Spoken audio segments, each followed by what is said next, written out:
Assalomu alaykum, kanalimizga xush kelibsiz.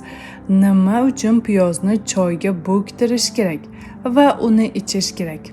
Ushbu usul qorin og'rig'idan, ichak buzilishlaridan xalos bo'lishga yordam beradi va axlatni normallashtirishga imkon beradi.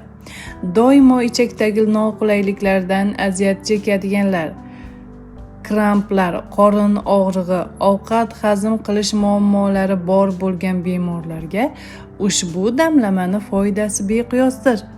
Demak, bizga kerak bo'ladi 1 bosh piyoz va 200 gram qaynatilgan qora choy.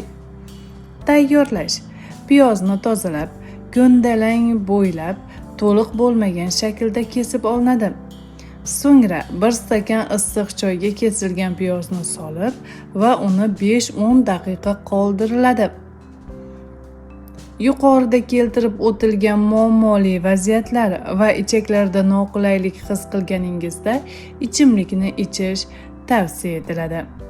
Oddiy, oson, hamyonbop va juda foydali. Albatta sinab ko'ring. Kanalimizni kuzating va doimo sog' salomat bo'ling. Hayron o'z kanali faqat siz uchun.